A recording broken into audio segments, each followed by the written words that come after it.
Have your undivided attention. I'm about to pass the microphone over to our co-best man, Jeffrey. So big round of applause for Jeff. All right. So I'm not sure how I'm going to follow that. That was a very nice speech. First off, I will keep it short because I do want to see Jeff do his funky dance. Second of all, I know there are a lot of lawyers in the crowd, so anything that I say cannot be used in a court of law. I do have a lawyer here who's videotaping this. But first off, Jeff and I have known each other for a long time, going back to 1998 at Penn State. So the first time, thank you very much, Joe Paterno. First time Jeff met me was a funny story, actually. Actually, to do this probably requires a little bit of a visualization, so I'll ask you to go along with me here. But so basically, you have to picture me naked. That's it. Don't picture me. Picture me without the suit, but about 30 pounds lighter. Luckily, about the same amount of hair. And when Jeff first met me, yes. He came in and saw this. So just a little bit of background, I do wear contacts, but my contacts had broken. My regular glasses had also broken, so I had a pair of sports glasses that I used from, I don't know, high school or junior high baseball. These things were made to withstand baseballs, bullets, nuclear explosions. The lenses on this thing were so thick. And I'm wearing these, and my girlfriend at the time walks in with this guy that she met at a party. I don't know. They walk in, and I'm like, who is this dork? This little guy comes walking in, I'm wearing these things. But who would have known that, 15 years later, that dork is my best friend. We had a lot of fun experiences at Penn State. I'm just going to run through a few of these. Hopefully they won't take too long here. But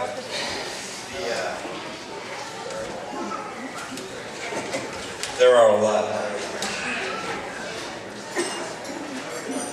Obviously, Jeff and I had a lot of, well, not obviously, but Jeff and I had a lot in common. We both were Knicks fans, even though he's a little bit of a bigger Knicks fan than I am, but we both enjoyed basketball. From New York, that's right. We played countless hours of one-on-one basketball at Penn State, where clearly I dominated him in every single game. First time he came to my parents' house, being the good Jews that we are, we had stopped at Burger King, I think, about 10 minutes before getting to their house. I think you got a bacon double cheeseburger? Is that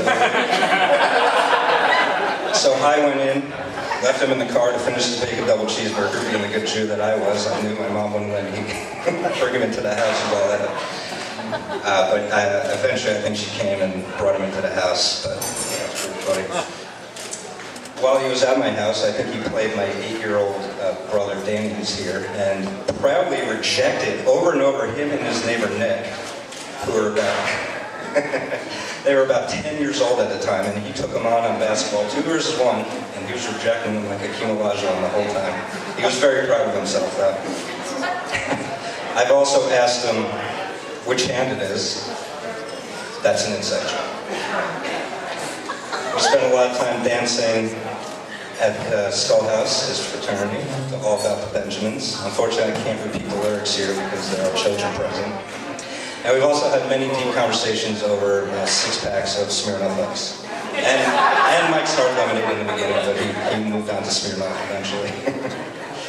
We've also ridden in the back seat of my ex-girlfriend's car going about 90 miles per hour because she got a little mad at us for both sitting in the back seat. That was fun.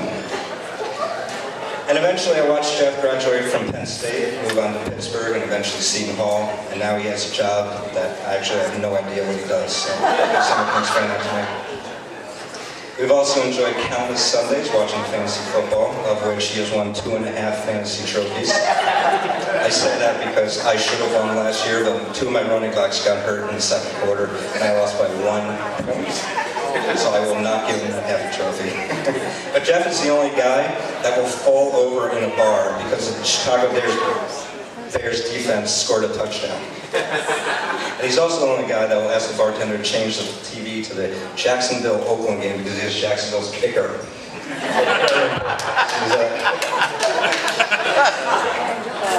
And I have also had the privilege of wasting about 2 3/4 weeks of my life waiting for Jeff to go to the bathroom. Now, anyone that knows Jeff will understand what I'm talking about. And I actually, being an accountant, do have a calculation behind this. So I figured we've known each other for approximately 15 years, and we've seen each other approximately 30 times a year. Each year, about 1 hour equals about 450 hours. So 450 hours is about 18 3/4 days, or about 2 3/4 weeks. I did put some thought into this. We've done a lot of questionable things together.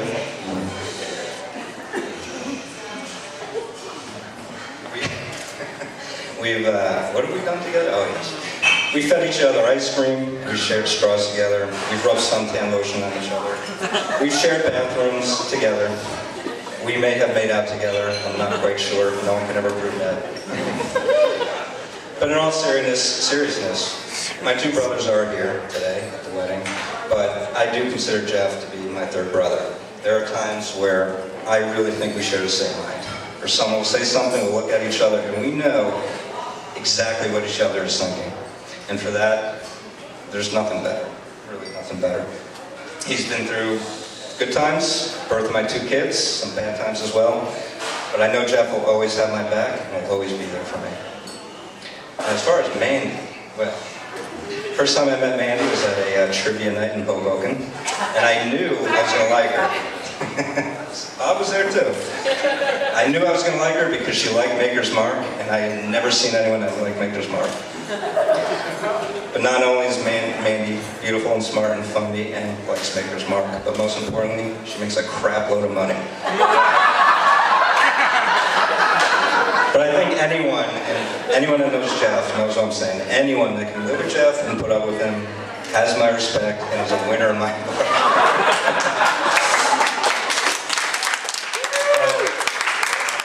One last story, and I want to bring it to a more serious note. Unfortunately, I didn't expect to be saying this today, but something happened with my 2 kids today. They're at home with my significant other's mother. And while they were walking to the park, an electrical line fell down, literally a foot in front of them. And according to her mom, if they had been 1 foot in front or 1 foot farther, well, I try not to think about what happens.